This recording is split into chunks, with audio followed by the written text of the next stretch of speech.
Crown Princess Mette-Marit. What is she? Hello, I'm H.G. Tudor.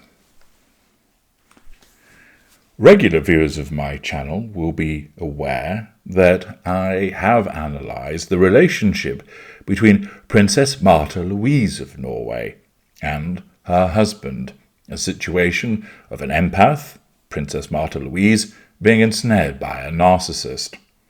I've explained why her husband is a narcissist, and that has led to her ensnarement as a consequence of her addiction.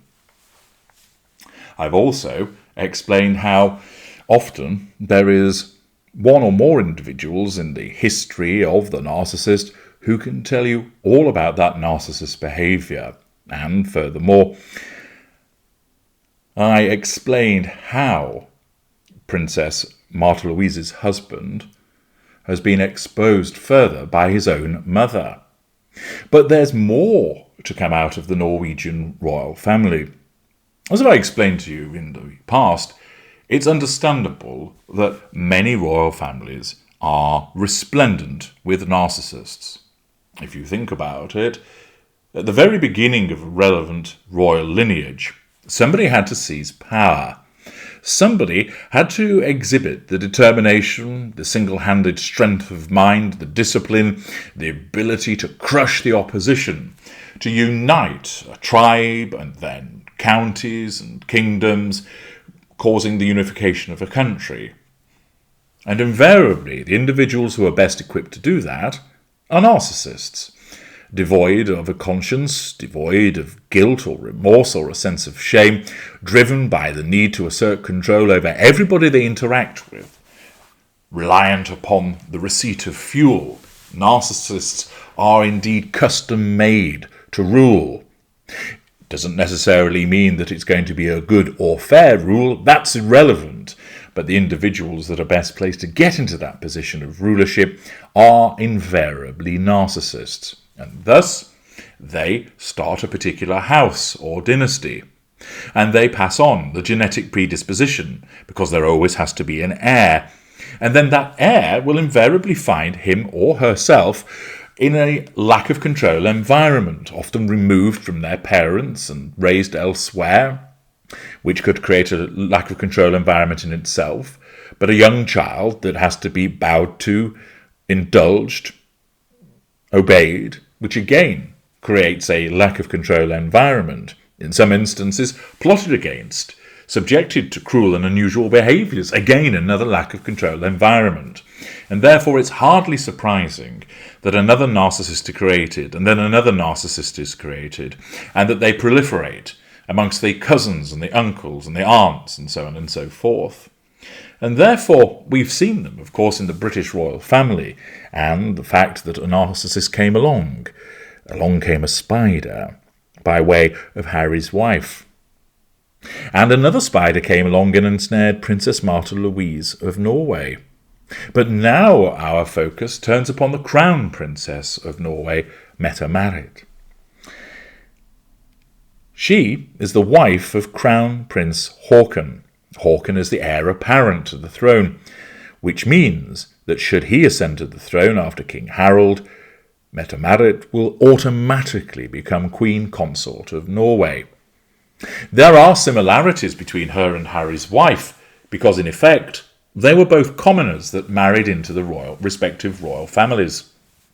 Mette-Marit is a Norwegian commoner, a single mother who has a disadvantaged past, and she was a controversial figure at the time of her engagement to Haakon in 2000. She became Crown Princess of Norway upon her marriage in 2001. The couple have 2 children, Ingrid Alexandra and Sverre Magnus, who are second and third in line to the Norwegian throne, respectively. Mette-Marit Tjessem Hølby was born in Kristiansand, in the southern part of Norway, the daughter of Sven O. Hølby, who had been unemployed for some time, but who had previously worked as a journalist for a local paper, and Marit Tjessem, a former bank clerk. Her parents divorced, which could suggest a lack of control environment, and her father later married professional stripper Renate Barsgaard. She has a sister and two older brothers, including Per Hulby, chief executive of the PR agency First House. Her half-brother, Trond Berntsen, by her mother's 1994 marriage to Rolf Berntsen, died in the 2011 Norway attacks. Mette-Marit grew up in Kristiansand, spending many weekends and holidays in the nearby valley of Setesdal and on the coast where she learned to sail. During her youth, she was active in the local Sletthea youth club, where she was also an activity leader. As a teenager, she played volleyball, qualifying as a referee and coach. After starting at Urdenes Upper Secondary School in Kristiansand, Mette-Marit spent 6 months at Wangaratta High School, located in northeast Victoria in Australia, as an exchange student with the exchange organisation Youth for Understanding. Later, she attended Kristiansand Cathedral School, where she passed her final examinations in 1994. She then spent several months working for the Norwegian British Chamber of Commerce at Norway House in Cockspur Street, London. When her assignment in London ended, Mette-Marit relocated to Norway. By her own admission, Mette-Marit experienced a rebellious phase before she met Crown Prince Haakon Magnus. As a part-time student, she took 6 years, longer than usual, to complete her high school education before going on to take preparatory college courses at Agder College. She then worked on and off as a waitress at the restaurant Café Engebret in Oslo. In the late 1990s, Mette-Marit attended the Court Festival, Norway's largest musical festival, in her hometown of Kristiansand. She met Crown Prince Haakon at a garden party during the Court Festival season. Years later, after becoming a single mother, she met the prince again at another party related to the festival. Since becoming Crown Princess, Mette-Marit has taken several university-level courses. In 2012, she obtained a master's degree in executive management.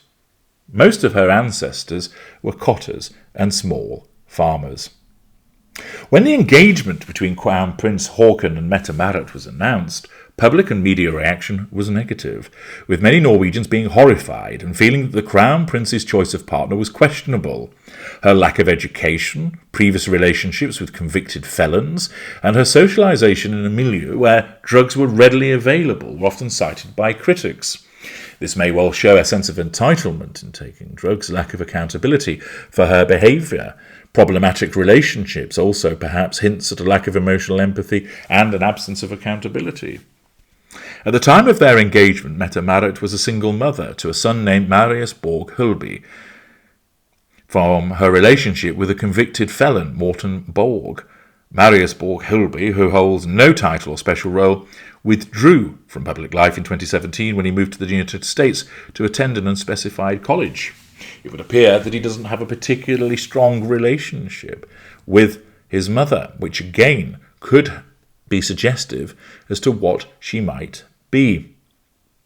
We're going to examine more about her life, her public life, what has gone on privately, and some of the behaviours that she engaged in both prior to meeting Haakon and since, in order to make a determination as to what she is. We're going to examine the evidence from a variety of sources. Now, that gives you a flavour for who she is, but it's also of interest to note that because she came as a commoner and joined a royal family, just in the same way as Harry's wife did.